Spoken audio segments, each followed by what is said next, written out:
Hello everyone. My name is Strange, and I believe that people should know the truth. I want to thank all my associates who share my values, who, like me, believe that humanity has the right to the truth.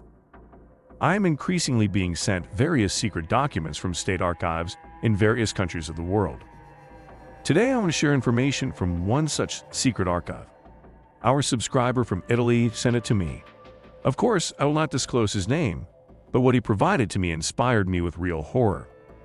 Therefore, if you do not want to lose a restful sleep for always, then turn off this video and move on in the dark. For the sake of my source, all names have been changed, and the secret data has been given an artistic color. And so I'm starting. July was especially hot this year. Rare rains. The Bay of Naples of the Tyrrhenian Sea did not want to rage in any way and send cooling winds to the ancient city, expelling the sweltering heat. The Parocco priest wiped his forehead with a handkerchief, exhaled, looked around. There was no one in the church of San Giovanni at Carbonara. Then the priest finally decided to scratch the itchy skin along the shoulder blades and lower back from the heat and sweat. The padre loved this old church, its decoration, Renaissance frescoes, and was grateful to God for his life in the flock, which he regularly confessed and instructed.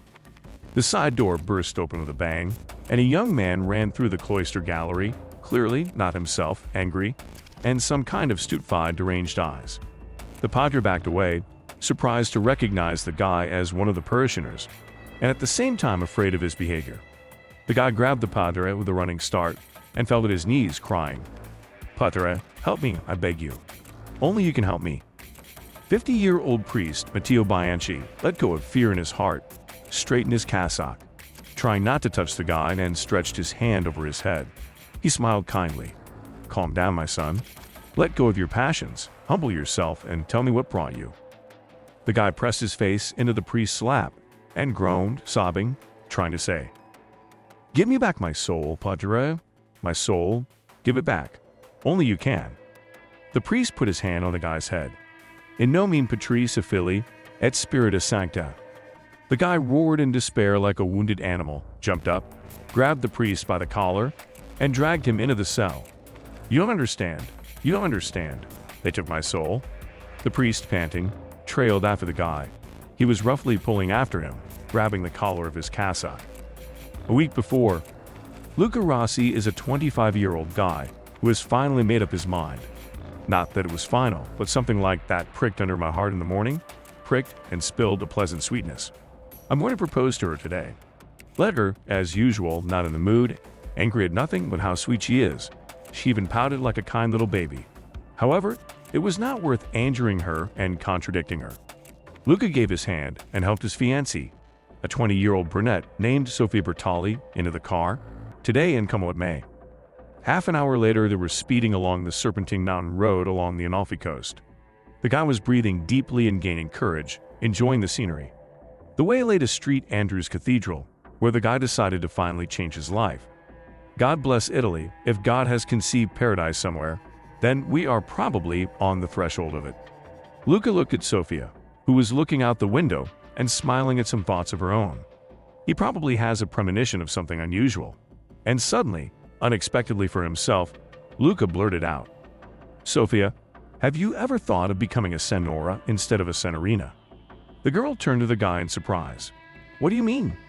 The guy cursed his every word to himself, but the irrepressible glib character loosened his tongue. It was too late to stop.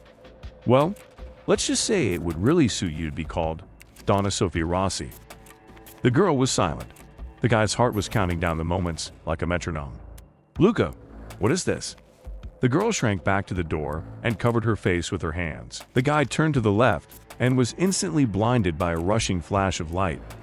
From the report of the traffic police officer, "Polizia Stradale, Bartolosella, July 3, 2024. When patrolling the S-163 Serpentine Highway in the Amalfi area, a red Citroen C3 was found. Presumably, the car fell down from a height of 40 meters at the turn to Minori. There are no victims. The driver's body and traces, blood, are missing. The owner of the car has been identified." Luca woke up, wanted to raise his hand to his face as usual. His head was buzzing. His whole body was numb and aching, as if he had been lying motionless for a week. I couldn't raise my hand, and I couldn't move my head either. He could only look in front of him, remaining completely immobilized. Am I dead? Where am I? Did we have an accident? Damn, I was with Sophia. Sophia. The guy wanted to call, but could only croak. Sophia. The girl did not answer. Lucas struggled, but could not lift or turn his head in any way. Suddenly, he heard a terrible female scream, a heart-rending scream that abruptly ended. My God, where are we? What's going on? Sophia. This time I managed to shout. What's the matter with you? Where are you? Panic and fear came in waves of cold and simultaneous heat from the feet to the heart. Luca did not immediately notice how a flexible cable descended from the unusual black ceiling, divided into convex cells of different sizes to his face, which moved like a living thing. The cable reached the young man's chest, slid like a snake to his neck, lifted up, bending Latin des, and suddenly, liquid mist sprayed into his face with an aerosol. The liquid enveloped the nose, eyes, and mouth. In fear, the guy took a deep breath, sobbed, and lost consciousness. Sophia woke up first. She called and screamed, but Luca did not answer her. With a sixth sense, the girl felt that he was near, as she understood that something terrible and extraordinary had happened. Her body ached, her back and chest burned. Her face was swollen, she could feel it on her skin. She must have hit herself in a car accident. It was a car accident, and now she and her boyfriend are in a clinic, most likely in Naples. But why is it so dark? Why can't I move? My heart was constricted with fright. Was I paralyzed? The room smelled of something thick, cloying. The smell was almost palpable on the skin. The girl squeezed her eyes shut and opened them again. Everything that was happening began to seem like a nightmare. But the children's way of chasing away nightmares did not work. Reality pressed with all its inevitability. Sophia felt a stirring behind her. Who's here? A whisper sounded right in my head. You have nothing to be afraid of. Aren't you human? Sophia stretched out perplexedly. What? The whisper went back inside his head from ear to ear. Are you human? We know that. You have nothing to be afraid of. Suddenly, Sophia felt a strong hand grab her chin from behind, grab her by the neck and pull her towards herself. The body was lifted off the floor with ease. The girl tried to scream, but instead of screaming, she could only gurgle. After a moment, a strong hand pressed her back against the wall. The girl felt the soft surface of the wall pull her in, cover her back, hips, stomach. After a few seconds, the girl was soldered into a soft, as if alive, wall panel. Only the head peeked out of the white substance. It was possible to breathe through the nose, but it was impossible to scream. The mouth was also covered with a whitish substance. Consciousness began to darken. Horror did its job. Without hitting the heart with a heart attack, it began to protect the brain from overload by the most tried and effective method. By clouding the mind, simply madness. At first, a convulsive grimace distorted her face, but after a couple of minutes, Sophia began to laugh, drooling on her chin. Two creatures stood in front of her, gray skin, with a texture like frogs, smooth, slimy. Large heads and eyes, completely devoid of emotions, with two small breathing slits under the eyes in the center. Instead of mouths, there are two leathery, closed dimples. He must be at least 2 meters tall. They stretched their long fingers towards the girl's face, but she did not react to it in any way. If her mind had been able to analyze what was happening, she would have seen her boyfriend lying unconscious in the distance, and behind him, 4 walls in which numb, motionless people with gaping but silent faces were depicted in different poses with screaming mouths. She was also soldered into the wall, remaining alive. Waking up once again, Luca again did not understand where he was, where Sophia was, and what was going on. He reflexively jerked his arms forward and tried to sit up. Strangely enough, he succeeded. But some invisible force, like a car airbag, tipped him over on his back again, pinned him down. From the side and from above, at the same time, a soft sound sounded from everywhere. Don't move. Is the female part of you? The guy couldn't figure out what was going on. Somewhere in the back of his mind, what was happening was delirious with alien abduction. What? What do you mean? Who are you? You won't understand the answer. Is the female part of you? Do you trust her? Yes, of course. Where is she? Luca tried to get up again, but couldn't. He screamed. Sophia! Sophia, where are you? What did you do to her, you bastards? The response was emotionless. I'll explain it to you. We crash on your territory. We need energy. You don't understand me. I'm looking for thought forms that you can understand in your mind. Do you feel it? The guy felt the whole monologue of an unknown mind with his spinal cord. A painful tremor passed through him, which broke in waves against his head. Deep inside, I know it hurts you. We took the information from your female's head. She considered you her property. She gave us permission. To what? There was no answer. His head exploded with millions of fragments of pain. The guy screamed and lost consciousness. A summary of the incidents of the day, Commandant Marco Vitali, on July 4, 2023, at 13 o'clock in the area of the village of Sirmione, the shore of Lake Garda, Lombardy, near the thermal springs, tourists discovered a naked girl in an unconscious state. The girl was taken to a local clinic for examination and first aid. The body is covered with burns, multiple signs of beatings. When placed in an ambulance, she came to her senses, showed signs of insanity. Luca woke up at night on the edge of the side of the Serpentine Road near Amalfi.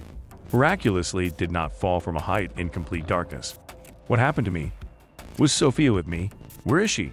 Strangely, thoughts of Sophia did not cause any fear or anxiety in the guy's heart, as if she had just been in his life once. Maybe meant something. It was cold and hungry. Luca realized that he was naked, but it also didn't interest him. Descending the Serpentine, a naked man saw a young couple making love on the beach. Hey man, are you completely fucked up? What the hell? A hefty guy, an obvious bodybuilder, got off his chosen one, deftly pulled up his underpants. The girl screamed and laughed. Calm down. The bodybuilder hissed at the girl and growled at Luke again. Were you spying on us? Bitch. You fucking pervert. Luca just stood silently and looked at the guy, turned his gaze to the girl, who covered her delicious breasts with her hands. Stupefied by the arrogance of a pervert who appeared from nowhere, the bodybuilder turned a stunned look at the girl, then back at Luke. His gaze went lower. Luke's cock was sticking up and quivering. What the fuck are you doing? Are you completely crazy? The bodybuilder abruptly went to the bow and raised his hand to strike, but the unexpected happened. Squealing like a wild cat, Luca himself rushed at the athlete, clung to his throat with his teeth, and bit through the skin on the Adam's apple, and then the Adam's apple itself. The girl screamed, picked up her clothes and rushed headlong away, flashing her plump buttocks. Luke phlegmatically took the bodybuilder's clothes and began to dress up. Shorts and a light club shirt. It's bigger by 2 sizes, well, that's okay. I saw the girl's panties on the sand, picked them up and wiped the blood from her face and hands. The corpse of Luca Rossi lay on the cold metal table of the morgue at the clinic. Ospedale Lorenzo Cardarelli, the pathologist, at his own risk, decided to perform a trepanation of the skull, thereby violating the standard autopsy protocol. He was greatly interested in the interesting, burnt bald spots in the short-cropped scalp. Someone cleared his throat loudly from behind, and the pathologist turned sharply. Holy shit, Pietro. How many times have I asked you not to sneak up? The second doctor of the night shift, Pietro took out a cigarette and lit it, after looking at the ventilation shaft, and then at the lifeless body on the table. What kind of piece of shit is this? Delivered by the sanitary service, attacked the church, killed the priest with a knife. Aren't you watching the news? Mia's mom. So, is that him? That bastard. Quiet, don't yell, and go smoke in the hallway. Pietro took the cigarette out of his mouth and went to the exit, turned around and saw his colleague loading a saw blade into a small trepanator. From the notebook of pathologist Luciano Ferreso, Ospedale Lorenzo Cardarelli Clinic. The corpse of Luca Rossi, 25 years old, lacks some areas of the brain, removed by high temperature evaporation of tissues, possibly laser, namely, parts of the medial temporal lobe, including part of the hippocampus. Tissue selection of hypothalamus and pituitary gland was revealed. The septum between the left and right lobes of the brain was partially disrupted, partial lobotomy. In addition, a metal object was found in the occipital region in the arachnoid membrane of the brain. A wire 1/10 of a millimeter thick and up to 50 millimeters long. The wire has grown into the fabric of the shell, retrieved and saved. If you think that this is not proof of the existence of aliens, then you are right. There is much more evidence, and on our channel we will reveal all the secrets and evidence of their presence. Subscribe to the channel and send me your stories related to aliens by email. You will find contacts in the About the Channel section. If I haven't answered you, then I'm still checking on you, because the special services of all countries have announced a hunt for me. But together we will force the authorities to disclose all the information they have. After all, People should know the truth.